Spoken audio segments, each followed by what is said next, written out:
Well, hey guys, welcome back. If you're new here, I'm Dr. Dray. I'm a board certified dermatologist. And in this video, I'm going to be reviewing for you all the Roche-Posay Hyalu B5 Eye Serum. Now, this product was gifted to me from Roche-Posay, but this video is not sponsored. And as always, I'm going to give you my honest opinion on this product. We're going to talk about the ingredients in it, what they might help address, and I'm going to show you how it works live application on my skin, of course. I'm going to give you some pointers on using it, and I'm also going to highlight some things that I found I didn't care for about it, what I thought was good about it, and I'm going to be wrapping it up with how it compares to a holy grail of mine. So this serum is marketed to target puffiness, dark circles, and little fine lines around the eyes. It comes in a very small little vial with a pipette. At the end of the pipette is a cooling roller ball applicator, which is intended to not only deliver the product to allow it to glide on over delicate eyelid skin, but also it's cooling, and that can be helpful for depuffing, that cool temperature. Now, this product is part of the Hyalu B5 line, which is all centered around hydration, as well as barrier support. What exactly is going on in this little tiny vial? Well, it has caffeine and niacinamide in a complex that is 10% of the formula. Now, caffeine is a vasoconstrictor. Applied topically, it might be helpful, not only as an antioxidant for warding off oxidative stress that contributes to premature skin aging, but it may also help in depuffing. I need to point this out. The study that actually looked at topical caffeine for under eye puffiness, not everyone responded to it. So maybe some people respond, maybe others don't. At any rate, what that study did demonstrate is that simply applying a cool gel under the eyes can help depuff via the cool temperature. So this product, remember, it's got that cool rollerball applicator. So the cool temperature alone can depuff with or without caffeine. Cold temperatures help to constrict blood vessels, which ultimately helps redirect fluid away from delicate under eye skin. Now, under eye puffiness is a common concern. Oftentimes it is related to taking in too much salt in the diet or seasonal allergies, but there are some underlying medical conditions that can lead to really puffy eyelids. I mean, if you are retaining fluid, it's going to show up around your eyes first. So if you are dealing with sudden puffiness around the eyes, it does not seem to be getting better. Definitely see your healthcare provider to rule out an underlying medical cause. And I do have a video deep diving into medical causes behind puffy eyes, so make sure you check that one out too. Getting back to the serum though, again, it's got niacinamide. Niacinamide is a great ingredient. I feel like I can't make a video without talking about niacinamide. I often refer to it as the workhorse of the skincare industry because it does a lot of the heavy lifting in so many skincare products. In this product, for example, what can it help with? It can help with dark spots by disrupting the transfer of melanin pigment from melanocytes, the pigment producing cells, to surrounding keratinocytes. Also has been shown to be helpful for reducing glycation in the skin yellowing, which tends to show up in delicate eyelid skin areas where the skin is thin, and that's easier to see. Niacinamide is also helpful for improving barrier integrity, and it's an antioxidant to help reduce oxidative stress, and it can calm down redness. However, we don't really know the percentage of niacinamide in this product. Not necessarily a big deal. I want to point that out though, because the studies looking at the benefits of topical niacinamide for the most part are using 5% max. We really don't know that there's any advantage of going much higher. Now, this product has 10% of niacinamide plus caffeine in the total formula. So in other words, I don't know how high of a percentage niacinamide is. I'm guessing maybe it's more towards the 5% angle, but higher, not necessarily better, and can be more irritating. And irritation, of course, will always be a lot more likely when we're talking about products that are meant to be used to delicate eyelid skin. Next up is HEPES, which always brings me a chuckle because I remember my first job working in the lab was making up cell culture media, and heaps of HEPES. Okay, what is it? It's a buffering agent for pH maintenance, but it also may have some very gentle exfoliating activity. So in other words, helping with sort of the natural shedding of dead skin cells. And ultimately that certainly can make the skin look a lot smoother, brighter. That said, it may end up being a little bit too irritating for some people, especially around delicate eyelid skin. This product also has ascorbyl glucoside. That's a vitamin C derivative. It can help in reducing oxidative stress and may offer some skin brightening benefits, but I want to point out that ascorbyl glucoside does not have the same evidence behind it as ascorbic acid does for improving, say, collagen production, and it doesn't necessarily get in there and do that. In order for it to do that, it would have to convert to ascorbic acid, and it doesn't appear to do that. As a side note, I do have a video reviewing an eye cream with ascorbic acid, so if you're looking for the benefits of that ingredient in a product formulated to be tolerable around the eyes, check that out. The product is from CeraVe. That or a topical form of active vitamin A like retinol or retinaldehyde may be a better choice for those of you who are really looking to get in there and boost up collagen, but hydrating ingredients can help to diminish little dry dehydration wrinkles that appear when the skin is well dry. And the rest of the formula is just that. Panthenol, glycerin, sodium hyaluronate, which is a salt of hyaluronic acid. These are great for improving water content. Glycerin specifically helps increase hydration as well as minimize transepidermal water loss. Panthenol soothes irritation and supports the skin barrier, and sodium hyaluronate helps to improve water retention and plump the surface of the skin. Ultimately, that's going to really help with diminishing those little fine dehydration wrinkles. So overall, logical formula, good hydrating base, nice applicator, logical ingredients that target some concerns around the eyes. But let me tell you the real nitty-gritty about my personal experience using this. So first of all, the cooling rollerball applicator. I have to say, this product is a little unwieldy as far as how much product you need to be getting up into the pipette, because if you get too much, it's kind of the Goldilocks effect. If you get too much, well, it ends up running all over the place and kind of shooting out a little quickly. If you get too little, however, as you're rolling the product, it kind of gets stuck. Like, I need a little bit more lubrication here. And while it does feel cool on the skin, the actual amount of contact of the rollerball applicator to the skin is not as great. Like the surface area of that cool rollerball that actually is hitting your skin, it's a little bit recessed in the applicator. I want to compare it to another product from L'Oreal that I reviewed several years ago that had those 3 roller balls. I think that is almost a better applicator for the purposes of cool rollerball effect of depuffing. However, as you'll recall, I pointed out when I reviewed that product that they gave you too much product with that bottle, and as a result, over time, the constant in and out and in and out, the product for me became kind of cloudy and looked off. This, you get less product, and I haven't had any issues with it becoming cloudy, but that little roller ball doesn't really seem to contact the skin to that great of an extent to really have that much of a difference. Coupled with the fact that drawing it up and dispensing it is just a little unwieldy. But here's something you need to know about. This product, like I said, it's pretty easy to get a little bit too much in it to run all over the place, including into your eyes. And let me tell you, once it gets in your eyes, wow, it is so uncomfortable. Like, it's obviously marketed to be used safely around the eyes, but if this gets into your eyes, it is miserable. It is not tear-free at all. It is tear-full, tear-inducing. Even using the proper amount, it's pretty easy for it to end up dripping down and getting into your eye, especially around the lash line. I also found that the texture was not to my liking because it left behind kind of a sticky residue, which on the upper eyelid, it almost kind of starts to feel a little slightly like flypaper up there, even, using the proper amount. Just something to be aware of as far as the textural feel to it. Then the real elephant in the room with this product, because again, I didn't pay for it. It was sent to me. After I'd used it for a while, I was like, well, I think I'm going to review this. Let's see how much it cost. Oh my gosh, $44.95. $44.95. That's like close to $90 an ounce. Yeah, that is steep. In my experience, given some of the issues I pointed out and just the overall ingredients themselves, I don't really think the product justifies the price point, and I think you can get equal if not better results from other products less expensive. Who would this be a good option for? Well, people who are looking to improve the look of little dry dehydration wrinkles around the eyes, depuff a bit, hydrate, soothe. If you want something lightweight and hydrating, and you want to use niacinamide because, well, it's a great ingredient, like I've said, and you tolerate it well, this might be one to consider. But something I often point out when we're just talking about niacinamide, if you're using a moisturizer to your face with niacinamide, you can use it around your eyes. Like, you don't necessarily need an eyelid specific niacinamide serum. But if you're sensitive to niacinamide, or you're like me and you don't care for the idea of a tacky upper eyelid, or you are like, that price point is ridiculous, I need to be watching my dollars here, that's just was not made for me, this is not really one that you even have to worry about, okay? It is not a must-have by any means. Now I want to talk to you about a product that I talk about all the time, okay? And some of you are probably like,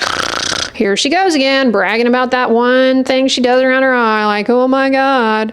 But look, if you're looking for some of these benefits and you don't want to spend that much money, La Roche-Posay, they got great products. They're a L'Oreal company. They have some amazing products. And unfortunately, a lot of times they come at a steep price point. But this product, it's their Cicaplast Gel. This is meant for post-procedural care, like healing, recovery. It is a glycerin skin protectant, but it works really well to use the tiniest amount around the eyes. It has 20% glycerin in it. For the eye area, I much prefer this. I get amazing results around my eyes with this product, much less expensive, and without the issue of it running into my eyes, causing the stinging sensation or feeling tacky. It's around $22.99 for a decent sized tube of it, and so that's a lot less expensive. It contains 20% glycerin, which is super hydrating. Contrary to the glycerin's reputation, however, this product is not really sticky or tacky. It's a lot less tacky than that eye serum. It works so well around the eyes, in my opinion, because the glycerin is super hydrating, along with the dimethicone in the product, which helps ultimately to improve water content in the skin, giving you that plumping effect of optimized water content, better epidermal turnover, better barrier integrity, light scattering, you brighten up the under eye area, and you also help to reduce irritation around the eyes. That in and of itself really ends up paying off dividends. It also has madecassoside, a compound that comes from centella, which shows promise for having some healing properties and reducing inflammation in the skin. Now, this product, like I said, you don't need very much around the eyes. You want to avoid getting it within a millimeter of the lash line to prevent it from getting in your eyes, but in contrast to the serum, it doesn't run into the eyes because it is a thicker consistency, so it stays in place better, less likely to get in your eyes. And I may have gotten it in my eyes at some point, and I did not have the discomfort that the serum brings about. Now, I want to point this out because I often get comments, people from other countries who have this product in their countries, theirs specifically says don't use it around the eyes. Ours does not say that. I don't know why they would caution about that. This is an amazing product to use around eyelid skin. And like I said, it's longevity, it's substantivity on the skin surface. It's not running all over the place. So it really stays in place well, offers some great hydration. It doesn't feel greasy. It doesn't feel super sticky. And believe it or not, I actually end up using this oftentimes first thing in the morning around my eyelids. I give it a little bit of time to kind of dry down and absorb. And I find I can put sunscreen on right over it, no problem, without getting pilling. So that's great too. And it's just a lot easier to control where you apply it without it running all over the place. In my experience, the Cicaplast Gel gives a brightening effect just by improving hydration, which also helps to reduce those little dry dehydration wrinkles, and of course helps to reduce irritation as well by acting as a skin protectant, given that higher percentage of glycerin that you get in this product. It is a fraction of the price. All right, so in summary, overall, the Roche-Posay Hyalu B5